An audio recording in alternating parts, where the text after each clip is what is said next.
एखादा सिनेमा जेव्हा रिलीज होतो त्यात एक चांगले ॲस्पेक्ट पण असतात आणि वाईट पण असतात.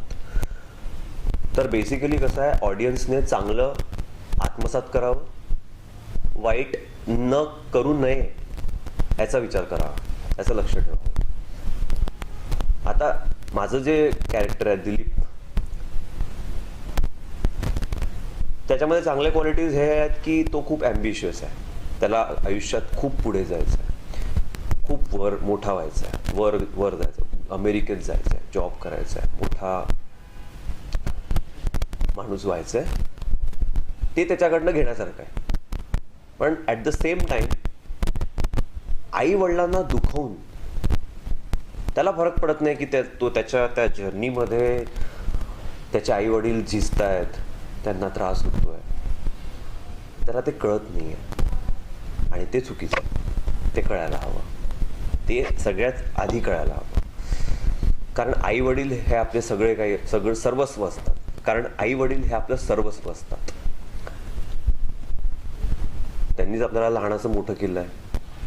आईकडनं आपल्याला एक माया मिळते, प्रेम करायची ताकद मिळते. प्रेम कसं द्यायचं, कोणाचं प्रेम कसं एक्सेप्ट करायचं, इमोशन्स कसे, ते म्हणतात जिव्हाळा कसा, काय असतो जिव्हाळा, ते आपल्याला आईकडनं कळतं. बाबांकडनं आपल्याला मेहनत कशी करायची, स्ट्रॉंग कसं व्हायचं, कधी गिवअप कसं नाही करायचं, डिसिप्लिन राहायचं, फिटनेसकडे लक्ष द्या. म्हणजे हे सगळे बाबा शिकवतात. म्हणजे दोघांचे वेगवेगळे क्वालिटीज आहेत आणि दोघांकडनं आपल्याला काही ना काही शिकून असं काही शिकायला मिळतं. ते सगळं जर आपण एका ठिकाणी समावलं तर आपण त्याच्याने एक परफेक्ट माणूस व्यक्तिमत्व क्रिएट होतो. एखाद्याचं परफेक्ट व्यक्तिमत्व क्रिएट होतं. तर बेसिकली त्यांच्याशिवाय आपण कोणीच नाही आहे. या फिल्ममध्ये आपल्याला हे शिकायला मिळेल.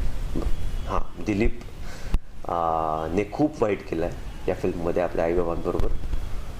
कारण तो विचारच करत नाही. तो ओव्हर ॲम्बिशियस आहे. तो एवढा ॲम्बिशियस, तो एवढा आपल्या ॲम्बिशन्समध्ये वाहून गेलेला मुलगा दाखवलेला आहे की त्याला आपल्या आईवडिलांचं दुःख कळत नाही. आणि मेन म्हणजे बाबांनी किती त्याच्यासाठी काय केलं आहे आणि किती त्यांची जेवढी ऐपत होती तेवढं त्याच्यापेक्षा जास्त केलं आहे. हे याचं ग्रेटफुलनेस असायला हवं, याचं ग्रॅटिट्यूड असायला हवं बेसिकली. तर हे या फिल्ममधनं आपल्याला शिकायला मिळतं. आणि एखाद्या तरुण मुलांनी मुलींनी हे सगळं घ्यायला पाहिजे या फिल्ममधनं, असं मला वाटतं. प्रत्यक्षात तू इंजिनिअरिंग केलेलं आहे आणि यातली व्यक्तिरेखा सुद्धा इंजिनियर झालेली आणि अमेरिकेला जाण्याचं जे त्याचं स्वप्न आहे त्याचं सिनेमात साकार झालेलं आहे. तू ज्या वेळेला इंजिनियर झालास त्यावेळेला तुझ्या समोर काय हे होतं आणि मग तू या क्षेत्रामध्ये आलास त्यानंतर पदवी घेतल्यानंतर काय याच्या गोष्ट? वेल, मी खरं म्हटलं तर माझ्या बाबांमुळे इंजिनियर झालो. आणि कारण मला त्यांच्या विजनमध्ये जोपर्यंत मी बिलीव्ह केला नसता मी इंजिनियर झालोही नसतो. माझ्या बाबांना हवं होतं की मी चांगलं शिक्षण करावं, चांगलं शिकावं, नंतर तू काही कर, बाबा म्हणाले. पण आधी शिक, आधी चांगला शिक, आपलं इंटलेक्ट चांगलं कर. मी असं म्हणत नाही की बाकी क्षेत्रात इंटलेक्ट होत नाही चांगलं, पण प्रत्येक क्षेत्राचं एक वेगळं इंटलेक्च्युअल कॅपॅसिटी असते. डॉक्टर एक वेगळा इंटलेक्च्युअल असतो, इंजिनियर एक वेगळा इंटलेक्च्युअल असतो, कॉमर्स ग्रॅज्युएट एक वेगळा इंटलेक्च्युअल असतो, ज्याला पैशांचं नॉलेज असतं, फायनान्शियल नॉलेज असतं. तर बाबांना हवं होतं की मी इंजिनियर व्हावं. काय माहिती, आता बाबांनी काहीतरी बघितलं असेल माझ्यामध्ये की मी इंजिनियर होऊ शकतो, मी झालो इंजिनियर. पण आता स्वप्न होतं ते ॲक्टिंग करायचं. मी 10वीत असताना हे स्वप्न बघितलं, मला ॲक्टर व्हायचं आहे, काहीही करून ॲक्टर व्हायचं. बाबांच्या खूप मागे लागलो, मला ॲक्टर व्हायचं बाबा, मला इंजिनिअरिंग नाही करायचं आहे. तिथे माझं बाबांचा थोडा क्लॅश झाला होता. पण नंतर आता जर मी ते बघतो तर असं वाटतं की बाबांचा निर्णय बरोबर होता. मला चांगलं शिक्षण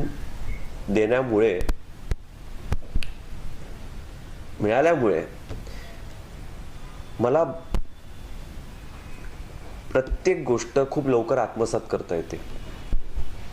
म्हणजे स्मरणशक्ती, काहीतरी शिकायची तळमळता ही जागृत होते एखाद्याच्या आतमध्ये. कारण एक तरुण म्हणजे 18-19 वर्षाचे जे मुलं असतात त्यांचे दिशाहीन असतात. त्यांना नसते माहीत की त्यांना करायचं काय.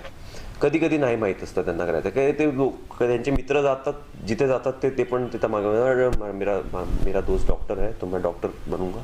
अरे वो इंजीनियरिंग का एंट्रेंस दे रहा है तो मैं भी चलो मैं अरे कॉमर्स. तुम्ही करा तुम्हाला जे करायचं आहे, पण तुम्हाला कळायला पाहिजे की तुम्ही कशात तुम्ही 100% देऊ शकता.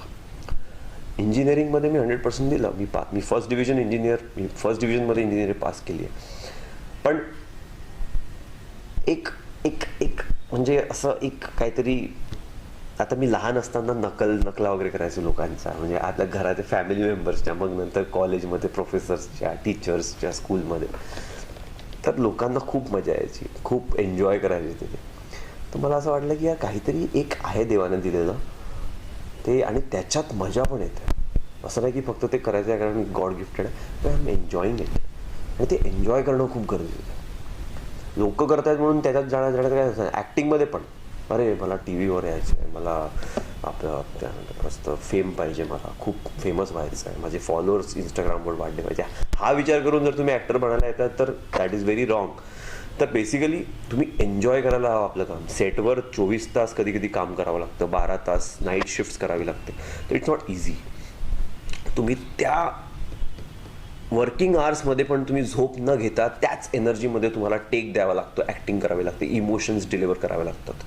तर इट्स नॉट इझी. तर you have to enjoy your work, असं मला वाटतं. तर तरुणांना मी हेच म्हणेन की enjoy your work, whatever you are doing. तर मला बेसिकली कळलं की इंजिनिअरिंग करता करता मी डान्समध्ये पण पार्टिसिपेट, ॲन्युअल फंक्शनमध्ये डान्स करायचो, प्लेस करायचो मी. त्याच्यातनं माझं ते म्हणजे ग्राफ असा वाढत गेला, आणि मग क्रिएटिव्हिटीचा ग्राफ वाढत गेला, क्राफ्टचा ग्राफ वाढत गेला, आणि मग मला कॉन्फिडन्स पण माझ्या घरच्यांकडनं मिळाला. ते माझं काम जसं जसं त्यांनी बघत गेले, ते माझं काम जसं जसं बघत गेले, त्यांना पण वाटलं की हा आमचा मुलगा काहीतरी मस्त करू शकतो. त्यांनी पण मला मग सपोर्ट केला. I am very thankful to them, I am very grateful.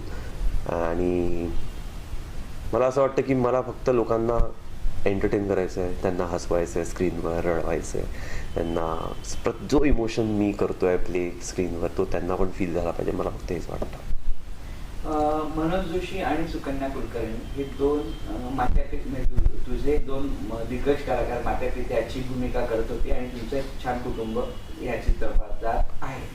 तर या दोघांच्या अशा कोणत्या कलागुणांची तुला भुरळ पडली आणि ते तू आत्मसात करण्याचा प्रयत्न केला? खूप खूप खूप गोष्टी होत्या. मला असं वाटायचं की हे एवढ्या इझिली अशा अमुक जे काही आम्ही सीन्स करायचो कधी कधी, तर काही अशा गोष्टी होत्या जे मला असं वाटायचं की हा किती इझिली करतात हे. मला पण करायचं एक दिवस हे सगळं इझिली, एफर्टलेसली, ऑर्गॅनिकली. तर मला पण ते I want to achieve this level of craft. आणि त्या लेवलवर जाण्यासाठी तशी मेहनत आहे. आय एम शुअर त्यांनी किती काम केलं आहे, आणि त्यांचं प्रत्येक काम जसं जसं मी बघत आलो आहे लहानपणापासून आतापर्यंत, किती त्यांचे फिल्म्स बघितली आहेत, त्यांचे फिल्म्स बघितले आहेत, आणि सिरियल्स वगैरे जे काही त्यांनी केलं आहे ते म्हणजे आत्ता कळतं आहे की त्यांनी कशी मेहनत केली असेल, कोणत्या गोष्टीवर त्यांनी विश्वास ठेवला असेल. आणि कारण मला वाटतं फक्त एक इम्पॉर्टंट पॉईंट हा आहे की त्यांचं कन्व्हिक्शन खूप स्ट्रॉंग आहे. एखादं पात्र प्ले करण्यामागचं कन्व्हिक्शन, एखादा पात्र प्ले करण्यामागचं कॉन्फिडन्स एवढं स्ट्रॉंग आहे की ते सहज करू शकतात काही पण, आणि ते मला अचीव्ह करायचं. आणि ते मला त्यांच्यासोबत काम करत असताना खूप काही मला शिकायला मिळालं की त्यांची प्रोसेस काय आहे, ते कसं म्हणजे. आणि त्यांनी मला शिकवलं पण की तू ह्या लाईनला हे वाक्य तू अशा पद्धतीने घेऊन बघ, तशा पद्धतीने घेऊन बघ. इम्प्रोवाईज करायचो आणि भरपूर इम्प्रोवाईज करायचो मी. तर मला त्यांनी एका लहान मुलासारखं ट्रीट केलं सेटवर वागवलं, आणि मला मारलं पण आहे मी जे चुका केल्या प्रेमाने. तिघांची बॅकग्राऊंड जी आहे ती नाटक हा एक समान धागा होता, त्यामुळे हे गिव्ह अँड टेक जी आहे तर ती इझी झाली असं वाटतंय. हो नक्की, पण तीच. प्रेक्षकांनी हा सिनेमा का बघावा तुझ्या मते, त्यांना काय सांगशील? आधी तर प्रेक्षकांनी कोकण बघायचं असेल तर हा सिनेमा नक्की बघा. कोकण म्हणजे दापोली खूप ब्युटिफुली दाखवलेला आहे स्क्रीनवरती. तुम्हाला एवढ्या मोठ्या स्क्रीनवरती खूप छान दापोली बघायला मिळेल. दुसरं म्हणजे आई बाबा आणि मुलांचे इमोशन्स किती थिन लाईन्ड असतात हे जर तुम्हाला बघायचं असेल तर प्लीज प्लीज प्लीज हा सिनेमागृहातच बघा. कारण सिनेमागृहात कसं आहे, आम्ही तुमचे होतो, तुम्ही आम्हाला बघता तर तुम्ही आमच्यातला एक भाग असता. आमचे इमोशन्स जे आहेत ते तुमच्यापर्यंत खूप इझिली पोहोचतात. आपण घरी जेव्हा बघतो तेव्हा आपण कधी पॉज करतो, वॉशरूमला जातो किंवा किचनमध्ये कॉफी चहा बनवायला जातो. तर एक स्टोरी टेलिंग जी आहे ती सिनेमागृहातच असते. स्टार्ट टू एंड 2 तास 2.5 तास फक्त एक इंटरव्हलमध्ये असतो. नंतर आपण एका स्टोरी टेलिंगमध्ये गुंतल्या जातो. तर मला असं वाटतं की सिनेमागृहात तुम्हाला कळेल की हा सिनेमा काय तुम्हाला देईल हे तुम्हाला सिनेमागृहातच जाऊन कळेल. तर प्लीज हा सिनेमागृहातच जाऊन बघा. आई वडिलांचं नातं एका मुलाबरोबर एका मुलीबरोबर किती इम्पॉर्टंट आहे, किती थिन लाईन्ड आहे आणि त्यांना यातना कशा कशा होतात आपल्या थ्रू किंवा आपल्यामुळे, आपल्या डिसिजन्समुळे. छोट्या छोट्या गोष्टी आहेत तुम्हाला अनुभवायला मिळेल. हा सिनेमा 22 मार्च 2024ला तुमच्या जवळच्या चित्रपटगृहात रिलीज होतोय. जाऊन बघा, अख्ख्या कुटुंबाबरोबर जाऊन बघा आणि एन्जॉय करा आणि भरभरून आम्हाला प्रतिसाद द्या. Thank you so much. सबसे पहले तो मैं ये कहूँगी कि ये जो कहानी है ये एक सत्य घटना है और ये सत्य घटना हुई थी कुछ 2008 से लेकर के 2012 के बीच में. इस सत्य घटना पर आधारित बहुत सारे राइटर लोग हैं जिन्होंने अपने अपने तरीके से बुक्स लिखे हैं. ऐसे ही एक बुक मेरे पढ़ने में आया था और जब मैंने वो पढ़ा तो मुझे लगा इसमें तो दम है. क्यों दम है? क्योंकि आज के ज़माने में भी वो सब चीज़ें अभी भी हो रही है. आप समझ गए होंगे कि भाई if you Google the abandoned parents करके तो 32,000 के ऊपर केसेस आपको दिखाई देती है. सो मुझे ये लगा कि ये जो कहानी है जिसमें एक लड़का जो यूएस में रहता है वो अपने माँ बाप को एयरपोर्ट पर अकेला छोड़कर, यूं ही छोड़कर, what we call as abandoned, उनको छोड़कर वो चला गया. उस वक्त उसे ये नहीं लगा कि भाई ये माँ बाप मेरे माँ बाप है जिन्होंने मुझे पाल पोस कर बड़ा किया है, जिन्होंने मुझे अच्छी तालीम दी है, जिनकी वजह से मैं आज यूएस जैसे देश में जाकर नौकरी कर रहा हूँ या बिजनेस कर रहा हूँ. Whatsoever they have given me the education. So ये अगर आप नहीं सोचते हो, अगर आपको आपके माँ बाप के प्रति कुछ भी ख्याल नहीं आता है तो ये क्या मतलब, फिर आपके जीने का भी कोई मतलब नहीं है. ऐसे मैं कहूँगी हमारे कुछ ऋण होते हैं, जैसे मातृ ऋण है, पितृ ऋण है, हमारे गुरु के प्रति भी हमारा ऋण होता है. और जो अपने समाज है, आज आपने देखा होगा साउथ में रजनीकांत जी ने ये कहा है कि मेरी जो संपत्ति है वो मैं ऐसे कामों में लगाना चाहता हूँ जिससे कि समाज में जो पिछड़ा हुआ वर्ग है उनको उससे मतलब they can take the advantage of it because I have become big because of them. So इसे कहते हैं अपना समाज का ऋण. सो ये सारे ऋण है अपने और ये सारे हमें याद रहने चाहिए. अगर आप इंस्टा देखेंगे तो संजय दत्त जी जब भी एक प्रोग्राम में आए थे तब इन्होंने ये बात कही कि भाई वो तो ड्रग लेते थे, वो इवन जेल भी जा चुके हैं. उन्होंने ही ये बात कही है, यू कैन सर्व दैट. तो उसमें उन्होंने ये कहा है कि जब नरगिस जी मतलब बहुत बीमार थी तब उन्होंने उनसे कहा था कि संजू बाबा आके मेरे पास थोड़ा बैठ.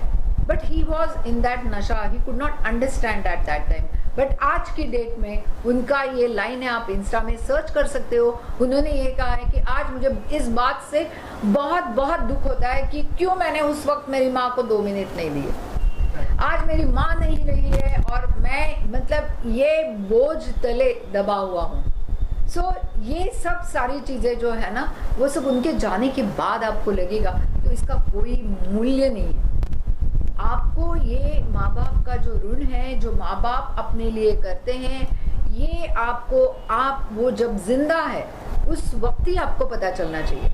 कई बार हमने ऐसे देखा है कि भाई बहुत सारे बच्चे माँ बाप से अलग होके रहते हैं। चलो अभी आजकल का ज़माना है कि न्यूक्लियर फैमिली का, बट अगर आप अलग रहते हो इसका मतलब ये नहीं है कि आप बिल्कुल ही ना पूछो अपने माँ बाप को। कभी एक फ़ोन करके पूछ तो लिया करो कि भाई माँ कैसी हो। फादर को पूछ लिया करो कि पापा सब ठीक चल रहा है ना, कुछ ज़रूरत है। उनको कुछ ज़रूरत नहीं होती है, सारी ज़रूरतें फिनिश होती है। 60-65 के आगे इंसान की सिर्फ मेडिकल ज़रूरतें शुरू होती है, अदरवाइज वो सब ज़रूरतें फिनिश हो जाती है। और हर माँ बाप ये चाहते हैं कि हमने जो भी कुछ हमें मिला या हमें नहीं मिला उस वक़्त, वो हम हमारे बच्चों को किस तरीके से दे दें। उनके जब अपब्रिंगिंग करते हैं तब हर माँ बाप ये सोचते हैं। पहले के ज़माने में बच्चे ज़्यादा होते थे, 6, 7, 8 हुआ करते थे, अभी 10, 12 भी हुआ करते थे। उसके बावजूद भी माँ बाप ने हर एक को अच्छी तालीम दी है, हर एक को अच्छा खाना दिया है। और वो एक ज़माना था जब भी कि जैसे मेरे ज़माने की मैं बात कर दूँ तो हमें ऐसे कभी लगता ही नहीं था कि भाई हमने अपने माँ बाप को छोड़ देना है। आप इंस्टा पे देखो, कई सारी यहाँ आती है, मथुरा में जाके देखो कितनी सारे औरतें हैं, वो सफ़ेद वस्त्र पहने हुए हैं, उनको छोड़ दिया जाता है, यूं ही जाके छोड़ के आते हैं। अरे कैसे दिल होता है आपका। जिस माँ ने जन्म दिया, जिस बाप ने तुम्हें खाना खिलाया, उसने उंगली पकड़कर चलना सिखाया, उनको आप भूल जाते हो। सो इस विषय ने मुझे बहुत झंझोड़ के रख दिया और मैंने कहा कि नहीं, यही सब्जेक्ट है। और वो सब्जेक्ट तभी नहीं, वो सब्जेक्ट आज भी है। और दुख इसी बात का है कि ये सब्जेक्ट अभी इस तरीके से ही चलता रहेगा तो इसका कोई ना अंत ना पार। कई बच्चे ऐसे भी हैं, मैं समाज है पूरे सब लोगों से भरा हुआ होता है, कई बच्चे ऐसे भी हैं जो अपने माँ बाप को हमेशा पूछते हैं, करते हैं, और ऐसा कुछ ज़्यादा करने का नहीं होता है। To be very frank, nobody wants to go on the wheelchair, everybody wants to walk on his own feet। तो ये चीज़ जो है ये हमें याद रखनी चाहिए।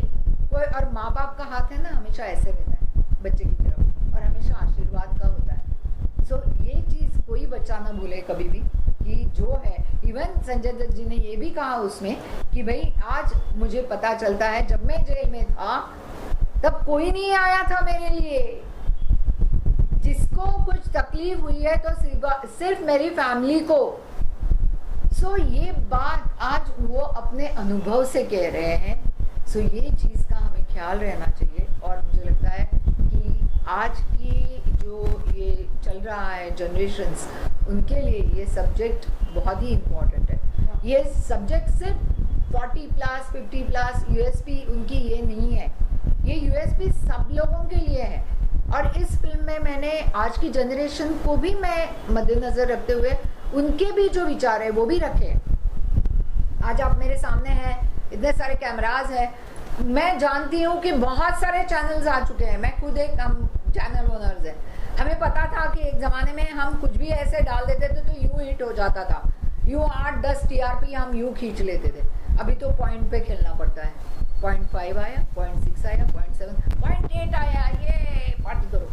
सो लाइक दीज थिंग्स, मतलब ये एक है कि आजकल टेंशन्स बहुत ज़्यादा हो गए, फ्रस्ट्रेशन लेवल जो हमें कभी थी नहीं। क्या होता है फ्रस्ट्रेशन? हाँ, डिप्रेशन, ये वर्ड भी कभी हमारे यहाँ पर नहीं थे, वो आजकल प्रचलित होते जा रहे हैं। सो हमें इसका पहले एक सोच, मतलब इसके ऊपर ठंडे दिमाग से सोचना चाहिए कि भाई ये क्या होता जा रहा है। Why there are so many depressions? Every person is having, तुम्हारे कबाड़ भरा हुआ है पूरे कपड़ों से, जूतों से, पर्सेस से, ये वो, क्या इतनी ज़रूरत है? और उसके बावजूद भी तुम्हें फ्रस्ट्रेशन आ रहा है, उसके बावजूद भी आप अपने आप को हैंग करके ले रहे हो। What's happening? Why it is happening? कहीं अंदर यहाँ जाके ना थोड़ा समाधान रखना सीखो, थोड़ा सहन करना सीखना चाहिए। मुझे लगता है थोड़ा समाधान रखना सीखना चाहिए कि हाँ भाई, और हर एक चीज़ होती है अपने अपने टाइम सर होती है। जब मैंने मार्कंड जी के साथ शादी की थी तब हमारे पास रहने को घर भी नहीं था। तब से लेकर के आज तक का मेरा जो प्रवास है उनके साथ का, वो मैंने यहाँ से लेकर के यहाँ तक देखा हुआ है पूरा। सो आते हैं अच्छे दिन, हर किसी को आते हैं, अपना भी दिन आता है बोलते हैं वैसे ही, बट सब्र करना सीखो। और दूसरी बात कि माँ बाप जो है उनकी तरफ अपना रवैया बहुत अच्छा रखो। दिन में एक बार नहीं, एटलीस्ट हफ्ते में 2 बार तो फ़ोन करके पूछ लिया करो कि भैया आप कैसे हो, क्या हो। और सबसे अभी अहम चीज़ होती है किरदार निभाने वाले कलाकार। तो मेरे यहाँ पर जो स्ट्रॉन्ग किरदार निभाने वाले कलाकार है वो है मनोज जोशी और सुकन्या कुलकर्णी। और आप सब लोग जानते ही हो कि ये कितने ताकतवर कलाकार हैं। एक आजकल के देखते हैं सीरियलों में डायलॉग्स होते हैं, they just vomit the dialogues, they are not कलाकार। ये कलाकार लोग हैं, इन्होंने थिएटर किया हुआ है, वहाँ से ये लोग आए हुए हैं। मनोज जोशी जी को तो आप जानते ही हो, सुकन्या ने भी हिंदी फिल्मों में भी काम किया है, मराठी नाटक, मराठी प्लेज, मराठी सीरियल और मराठी फिल्में, ये सब करके ये लोग आए हैं। और इनकी केमिस्ट्री इतनी स्ट्रांग थी। 24 साल पहले इनकी एक सीरियल आई थी आबाड़ माया, और उसके बाद में ये लोग प्रथम अभी आए हैं। सो केमिस्ट्री की बात अगर हम करें तो हमने 15 दिन दापोली में शूट किया था। वहाँ पर उस घर, मतलब एक्चुअल फैक्चुअल लोकेशंस लिए मैंने, यहाँ पर की T2 इंटरनेशनल पर भी शूट किया है हमने। सो जो चीज़ जहाँ चाहिए वो चीज़ चाहिए। Cinema is such a media कि जहाँ पर लोकेशन भी एक किरदार होता है। सो ये समझकर जहाँ जो चाहिए वही करती है। उस घर में एक हारमोनियम था, मुझे पता ही नहीं था कि मोहन जोशी जी बहुत अच्छे, सॉरी मनोज जोशी जी इतने अच्छे से हारमोनियम बजाते हैं। So he just got the harmonium and started playing. अरे मैंने बोला तू तो बड़ा अच्छा बजाता है। तो बोलता है हाँ तुझे क्या, तुझे ऐसा लगता है मुझे कुछ आता ही नहीं क्या। तो इस ये कर रही थी, इसका किचन का कुछ सीन था, पहला एक कटिंग का हो चुका था, बाद में वाइड चल रहा था हमारा। बस जैसे उसने बजाना शुरू किया, इसके अंदर से एंट्री थी किचन से आते हुए, बस उसने वो सुर पकड़ लिया, गाते हुए आ गई। This is what is happening in the family. In family we are not sitting like as if एकदम ऐसे ही बैठना है, ऐसे करना है, वैसे करना है। जो हमारे घर में हम एक नेचुरल वे से घूमते हैं, चलते हैं फिरते, यही एक नेचुरलता, यही एक तरलता, यही एक भावनिकता मैंने इन दोनों में पाई है। और इसके लिए तो मैं ये कहूँगी, इतने प्रसंग, बहुत ही हेवी प्रसंग थे, बहुत ही इमोशनल प्रसंग थे, एक बार भी इसने कभी ग्लिसरीन नहीं यूज़ किया। No never. नल को पानी नहीं आएगा, इसके आंखों में तो यूं सट। सो ये है कलाकारों की जादू। और अब आते हैं संगीत की तरफ। तो वैशाली तो मेरी बहुत ही अच्छी दोस्त है, एकदम करीबी दोस्त है, और इसने इस वक्त इसने गाना लिखा भी है, हम दोनों ने मिलकर मतलब हमेशा करते हैं, और बहुत अच्छी तरीके से गाना आया है। ये ज़्यादा करके लाइटर सॉन्ग्स के लिए प्रसिद्ध है, जैसे दाजीबा उसका पॉपुलर हुआ है, कोमड़ी पड़ाली पॉपुलर हुआ है, बट ये टाइम का जो सॉन्ग एक ठहराव वाला है, और बहुत अच्छी साथ मिली है हमें इसमें सुदेश भोसले जी की। सो एक पूरी तरीके से एक परिपूर्ण फिल्म, ऐसे मैं इसको कहूँगी। और मैं ये कहूँगी कि 22 मार्च से ये film all over Maharashtra release हो रही है। तो आप हर कोई सिनेमा घरों में ही जाकर ये फिल्म ज़रूर देखिएगा, आपको ज़रूर अच्छी लग जाएगी। और आज की तारीख में मैं ये बोलती हूँ, मेरी बहुत कॉस्मोपॉलिटन फ्रेंड्स मेरी बहुत है, हालांकि अभी मराठी बहुत कम रह गए क्योंकि मैं जू में ही रहती हूँ इतने सालों से। But see Marathi films, they have got the content, it has got a strong content value. और बहुत सारे लोग मुझे आजकल ये कहते हैं कि कंचन हमें मराठी फिल्में बहुत अच्छी लगती है, और टिकट निकाल के वो देखने जाते हैं। हालांकि इसकी फिल्म अभी जो हिट हो गई, सुपर हिट रादर, बाईपन भारी देवा, तो देखने के लिए बहुत सारे इसको भी मिले। हम जहाँ शूटिंग कर रहे थे दापोली में, गुजराती कपल आया हुआ था वहाँ पर, उन्होंने इसको बताया कि हमने आपकी फिल्म देखी, हमको बहुत अच्छी लगी। So I am happy that the cosmopolitan audience is coming for our cinema. Ma'am आप बताइए कैसा एक्सपीरियंस रहा किरदार निभाने का। कंचन मैम ने जिस तरह से इमोशनल जर्नी तय की, एज ए एक्टर आपकी कैसी जर्नी रही है इस किरदार के साथ में, और फिल्म के साथ में कितना कनेक्ट किया एज अ पर्सन आपने? बहुत अच्छी। और मैं मराठी फिल्में ज़्यादा नहीं की है, क्योंकि अगर करनी है तो अच्छी करनी है मराठी फिल्में। लेंथ नहीं देखती हूँ, इम्पोर्टेंस देखती हूँ। लेकिन इस फिल्म में लेंथ भी है, इम्पोर्टेंस भी है, और एक इमोशंस है अलग। और मुझसे 10 साल से बड़ी मैं किरदार निभा रही हूँ, और उसमें मेरे साथ मनोज जी है, जो 24 साल पहले हम दोनों ने एक साथ काम किया था, वो वापस हम लोगों को चांस मिल रहा था। तो इसलिए मैंने काम किया। और बेसिकली जो स्टोरी है, जो कथा है, वो बहुत ही अच्छी है। हमारे इर्द गिर्द कहीं ना कहीं हो रहा है, होगा, हो गया है, तो इसलिए वो ज़्यादा अच्छा लगा। और दूसरी बात ये होती है, एक किरदार जब हम लोग निभाते हैं तो सिर्फ अकेले हम कुछ नहीं कर सकते। आजू बाजू में जो कलाकार है, जो कलाकार होते हैं हमारे, वो भी अगर उतने अच्छे होते हैं तो ना हमारी भूमिका बहुत अच्छे तरीके से आती है। या जो लेखक लिखता है हमारे लिए डायलॉग, वो भी बहुत महत्वपूर्ण होते हैं कि उन्होंने कुछ सोच समझ के लिखा है। दिग्दर्शक जो होते हैं वो भी सोच समझकर दिग्दर्शन करते हैं, ताकि उनके दिमाग में पूरी फिल्म होती है और हमारे दिमाग में सिर्फ हमारी भूमिका होती है। तो उनके दिमाग से अगर चले तो अच्छा रहता है। हम लोग इनपुट्स डाल सकते हैं लेकिन उसको डिस्टर्ब नहीं कर सकते, क्योंकि जैसे गाने का होता है एक लय होती है, वैसी एक फिल्म की होती है। और दूसरी बात ये होती है कि वो शुरुआत होती है, फिर इंटरवल, फिर प्रेजेंट होता है, तो इसलिए उसमें ज़्यादा डिस्टर्ब नहीं करता है। लेकिन काम करते समय मुझे ऐसा लगता है सिर्फ शब्द ही नहीं बोलते हैं, आपकी आंखें भी बोलती है, आपके हाथ बोलते हैं जो उसका उपयोग करना चाहते हैं। तो मनोज जी के साथ काम करते हुए इन सारी चीज़ों का मैं उपयोग कर किया है मैंने, ताकि वो भी वैसे ही है कि आँखों से बोलने वाले। कुछ चीज़ें ऐसी होती है जो आँखों से बहुत कुछ बोल जाती है, बिटवीन द लाइन्स जो होती है वो उसमें बहुत आता है। तो वो करने का चांस मुझे मिला। और बम्बई से बाहर जाके ज़रा शूटिंग किया हमने, जो दापोली में हम लोगों ने शूटिंग किया, तो वहाँ का भी माहौल एक अलग होता है। और वहाँ रियल लोकेशन पे हम लोगों ने शूटिंग किया है।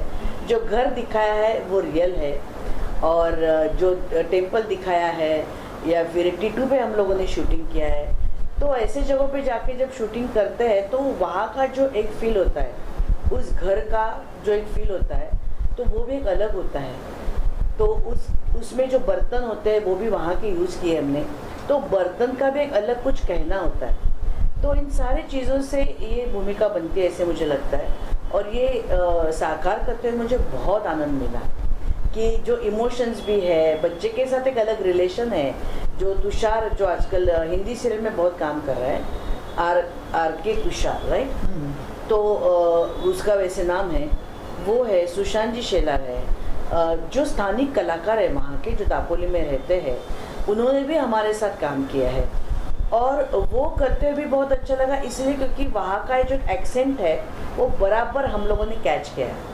तो क्योंकि हर जगह का एक अलग अलग एक्सेंट होता है, जैसे हमारे पु ल देशपांडे जी कहते हैं कि एक फरलांगावरती भाषा बदलते, वैसे हर एक, जैसे बम्बई के अलग मराठी है, पुणे की अलग मराठी है, कोल्हापुर की अलग मराठी है, वैसे कोकण की एक अलग मराठी है, या कुछ ऐसे होना गो ऐसा कुछ हेल होता है। तो वो जो है, और वहाँ के जो हम सब लोग फूडी है तो मुझसे दिखाई देता है, इनसे दिखाई नहीं देता कि फूडी है। तो वहाँ के जो पानगी है, अम्बोली है, या थालीपीठ है, तो मोदक है, तो वहाँ के जो पदार्थ है वो भी खाने का मौका मिला। और वो फिल्म में दिखाया है, ऐसा नहीं कि सिर्फ हम लोगों ने खाया, तो वो दिखाया भी है। तो इन सब चीज़ों से वो फिल्म एक बहुत अच्छी बनी है, और वो हर एक को अपनी फिल्म लगी। और जो सब्जेक्ट है वो तो अभी बताया कंचन जी ने क्या सब्जेक्ट है, और ऐसा हमारे साथ कभी ना हो, इसलिए हमें सतर्क रहना चाहिए, इंडिपेंडेंट होना चाहिए पेरेंट्स ने भी, ऐसे मुझे लगता है। जो बच्चों को तो हम शिक्षा देते ही है, अगर बच्चा कहीं इधर उधर हो जाए, फिर भी हम लोग माँ बाप है, तो हमें उनको माफ़ करना है, उनको दूर नहीं करना है, क्योंकि दूर करने से परिस्थिति और भी खराब हो जाती है, और समझाने से, समझने से वो नज़दीक आ जाएंगे। और एक मैं भी किसी की बेटी हूँ, तो मैं मानती हूँ कि उन्होंने शिक्षा दी है, तो मेरा भी एक फ़र्ज़ बनता है कि दिन में हम तो, जब हमें पार्टी करनी होती है, जब हमें घूमने जाना है, तो हम लोग वक्त निकालते हैं। तो हमारे माँ बाप को सिर्फ एक फ़ोन करना है हमें, और आजकल तो फ़ोन तो हमारे हाथ में रहता है, तो कभी भी हम लोग फ़ोन कर सकते हैं। तो एक फ़ोन करके सिर्फ पूछना है हमें कि तुम कैसी हो, मैं हूँ तुम्हारे साथ, कुछ लगा तो मुझे बता देना। बल्कि जैसे कांचन ने कहा, उनको किसी बात की ज़रूरत नहीं होती है, सब होता है। सिर्फ ये संवाद जो होता है, डायलॉग जो होता है, वो बहुत ज़रूरी होता है और वो बहुत सुकून देते हैं उनको। तो और जो भी आज तक जो भी मुझे मिला है, मैं समझती हूँ कि उनके आशीर्वाद से ही मुझे मिला है। या मेरे जो आजू बाजू में मेरे मामा है, काकू है, जो भी है, उनके ब्लेसिंग से मुझे ये सब मिला है। या हम लोगों के साथ कुछ एक्सीडेंट्स होते हैं या कुछ ना कुछ होता है, तो उससे भी हम लोग उभर के आते हैं इन सारी चीज़ों से, इनके ब्लेसिंग से आते हैं। डॉक्टर तो अपना काम करते ही है, लेकिन फिर भी, और जो कॉन्फिडेंस जो मिलता है वो इनसे मिलता है। कॉन्फिडेंस वापस आने का कॉन्फिडेंस इनसे ही मिलता है। माँ बाप ही होते हैं जो हमें कॉन्फिडेंस देते हैं कि भले तुम्हें अभी बिजनेस कर रहे हो लेकिन उसमें कुछ नहीं मिला, तो माँ बाप अपनी पूंजी होते हैं, वो बच्चों को देते हैं, तुम कर लो, तुम्हें करना है ना, हमारी चिंता मत करो। तो उनको भी ऐसा मौका हमें देना चाहिए कि आप चिंता मत कीजिए, मैं आपके लिए हूँ। ये उनका भी एक रिस्पॉन्सिबिलिटी है, ऐसे मुझे लगता है। और रिस्पॉन्सिबिलिटी प्यार से करे तो ज़्यादा अच्छा लगता है। तो माँ बाप भी ऐसे नहीं होते हैं कि हाँ तुम सब कर लो, मेरे पास अब कुछ नहीं है, ऐसा नहीं होता है। तो ये सारी चीज़ें इसमें दिखेगी। और आजकल की जो यंग जनरेशन है, नो डाउट कि पहले जो होता था कि इतने कंपटीशन नहीं होती थी, इतना हर जगह भी कंपटीशन है, हर रोज़ आपको प्रूव करना पड़ता है कि मैं ये अच्छा काम करता हूँ, मैं ये कर सकता हूँ। वैसे हमारे वक्त नहीं था, तो उनकी भी रिस्पॉन्सिबिलिटी है। लेकिन अगर आप माँ बाप से वो बोलेंगे कि मेरा अभी भी ये प्रॉब्लम चल रहा है, थोड़े दिन आप समझ लेना मुझे, बाद में मैं हूँ आपके लिए, तो वो भी समझ लेते हैं। तो मुझे लगता है कि हर बात उनसे डायलॉग करना चाहिए, तो ये प्रॉब्लम्स खड़े नहीं होंगे। और बच्चों ने भी समझना चाहिए। और दूसरी बात, आजकल पेरेंट्स ने भी ये समझना चाहिए कि लीगल क्या है, इलीगल क्या है, या कायदा क्या कहता है। आजकल सीनियर सिटीजन के लिए बहुत सारे कायदे कानून हो गए, तो वो हमें क्या कहता है उसके लिए भी सतर्क रहना चाहिए। और बच्चों पर जो हम लोग प्यार करते हैं, वो अंधा प्यार नहीं होना चाहिए। तो उनको भी ये बता देना चाहिए कि हम तुम्हारे ऊपर डिपेंड नहीं है, फिर भी तुम्हें हमारा करना है। तो ये सब चीज़ें हैं उसमें। तो ये सॉल्यूशन भी हमारे फिल्म में कांचन जी ने दिया है, ना कि सिर्फ ये बताया कि क्या क्या हुआ है उनके साथ। लेकिन अगर कुछ प्रॉब्लम हो जाए, अगर सिचुएशन आ जाए, तो माँ बाप भी उसके लिए जैसे शिक्षा करते हैं हमें। अगर हमसे कुछ भूल हुई या हम लोग गलती कर बैठे, तो हमारी माँ हमें शिक्षा देती है, लेकिन रात को वही हमें अपने पास रहती है। तो वैसा ही है ये। और हमने सॉल्यूशन भी दिया है कि हाँ गलती हुई है, लेकिन माँ बाप भी क्या कर सकते हैं वो भी दिया है। तो ज़रूर हमारी ये फिल्म देखिए, और मतलब सबको समझ में आ जाएगा सतर्क कैसे रहना है। तो 22 मार्च से हमारी ये फिल्म महाराष्ट्र में पूरी तरह से आ रही है, और मुझे ऐसा लगता है कि बाकी लैंग्वेजेस में भी हमारी ये फिल्म होने वाली है। हमारी by the way let me tell you that मेरे ऑलरेडी साउथ के राइट्स गए हैं, तमिल, तेलुगु, कन्नड़ा, मलयालम, ये सारे लैंग्वेजेस के राइट्स मेरे। तो ये प्रॉब्लम तो यूनिवर्सल है, या तो उसमें से हमें बाहर निकलना है और अपने आप को भी निकालना है। तो आप ज़रूर देखिए, 22 मार्च से है, और हर महाराष्ट्र में तो रिलीज़ हो ही रही है, और थिएटर में ही जाके देखिए। OTT पे कब आएगी उसकी वेट मत कीजिए, क्योंकि ऐसा है कि जब आप मतलब आज फ्राइडे को लगे तो हाँ जाएंगे, सोमवार को ऐसा मत कीजिए। आप फ्राइडे को ही बुकिंग कीजिए, पहले 3 दिन ही आप हाउसफुल कीजिए, तो आगे जाके हमें मल्टीप्लेक्स में थिएटर मांगना नहीं पड़ेगा, अपने आप को देना पड़ेगा। तो आप ज़रूर जाइए, और जो हमारा ऋण है आपके ऊपर, वो हमें अच्छा लगेगा आपके ऋण में रहने के लिए। धन्यवाद मैम। इस तरह की जब फिल्म होती है तो म्यूजिक बहुत इंपॉर्टेंट हिस्सा होता है, जब आपके इमोशन लोगों तक पहुंचाने होते हैं। तो बताइए कि म्यूजिक किस तरह का होगा और क्या ब्रीफ मिला था, और अगर 2 लाइनें आपकी आवाज़ में हो जाए। कंचन जी जो कि खुद इतने सालों से इंडस्ट्री में अपना एक मकाम बनाए हुए हैं, जब ऐसी स्टोरी ऐसी स्त्री दिग्दर्शिका से आती है, तब मुझे यकीन है जिस तरह इन्होंने सोचा है, शायद एक male director wouldn't have thought to the way she has taken the movie. एक तो मैंने देखी है मूवी, इसलिए मैं हक से बोल सकती हूँ। The simplicity is the important, is the USP of the film. और वो सिंप्लिसिटी करते करते किस तरह वो भयानक रूप लेती है, और वो बहुत इट्स वेरी इंटेंस। इन्होंने मुझे कथा बताई, इन दोनों की एक फ्रेम दिखाई मुझे, क्योंकि तब तक आधी फिल्म शूट हो चुकी थी। दापोली का दापोली शूटिंग का हो चुका था shooting हमारा, हो चुका था। मुंबई का और टीटू का बाकी था। तो वो जैसे ही मैंने फिल्म देखी, ये क्या बताना चाह रही है वो एक फ्रेम में इन दोनों ने अपनी आंखों से सब बता दिया। एक्चुअली उस वक्त मेरा रोना हो गया था, मैंने कभी बताया नहीं आपको। वो सब रोना सब वो इमोशंस पहुंच गए मुझ तक, जो she was trying to tell me कि असं झालं तसं झालं। वो एक फ्रेम ने मुझे कथा बता दी, और किसी भी माँ बाप पर यही गुजरेगी अगर ये चीज़ उनके साथ हुई। तो आई रियलाइज्ड कि ये कितनी डीप स्टोरी है और कितनी सच्ची स्टोरी है, और ये कभी भी कहीं भी किसी के भी साथ हो सकता है, and in any era. This story is beyond any era limits. ये पहले होती आ रही है, आज मीडिया थ्रू या इस प्रकार की फिल्म बनी है तो आज दर्शकों के सामने आई है।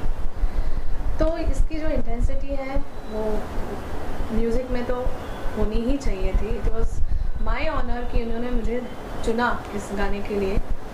तो जो गाना बना है वो प्रोसेस जो थी वो मेरे लिए बहुत इमोशनल थी प्रोसेस, बिकॉज अपने आप में जो संभाषण होता है कि एज अ मदर मुझे क्या लग रहा है, अगर आज मेरे साथ ये घटना घटती तो मुझे क्या क्या लगेगा, वो बस म्यूज़िकली वो प्रोसेस मैंने एक्सप्रेस की है। एक्चुअली आप दोनों जो बोल रहे हैं ना, अबेंडेंस, फिजिकल अबेंडेंस तो बाद में होता है, पहले होता है emotional abundance.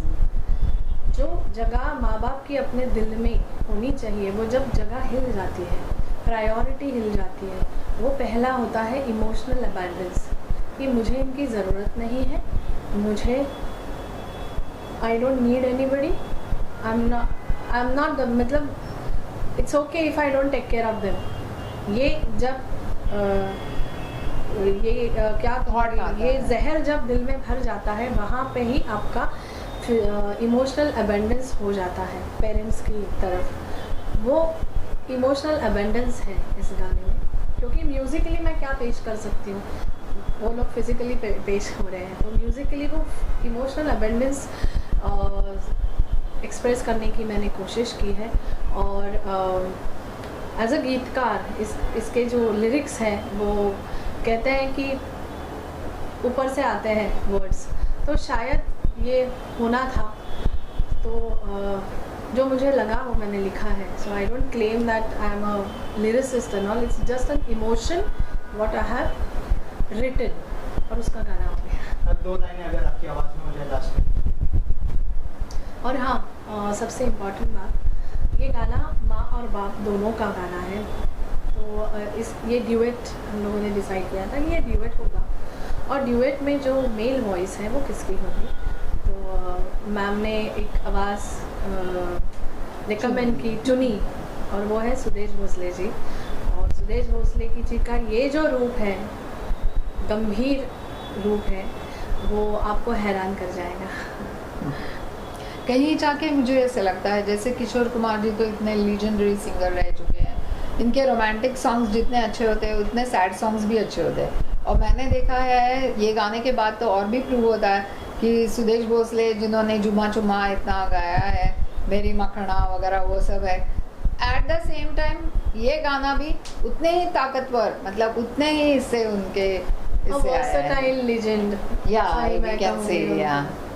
So this is a song. Na na na.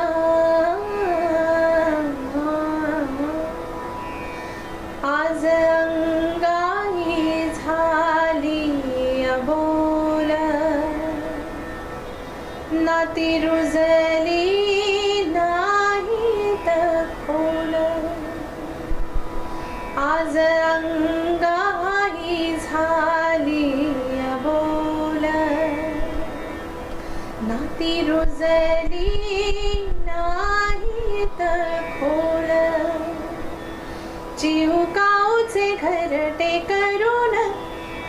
जीव काऊचे घरटे करून एकटे जन्म ऋणाचा मांडला कांडावा सोडव कसा हा गुंतलेला जीव सोसल घाव सुदेजी कांतरावातील दैव रुसले हसले आले निर्माल्य ओंजळी खेळी जीव घेणी करून गेली आयुष्याची होळी जन्मा घातले विखार वादळ पिसाळ दाही दिशा न सैर भैर नाव सोडव कसा हा गुंतलेला जीव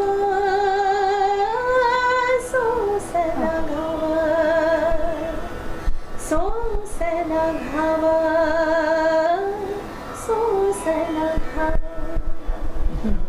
आप बता सकते हैं ताकि thank you so much and आपको अच्छा लगा जैसे ऑल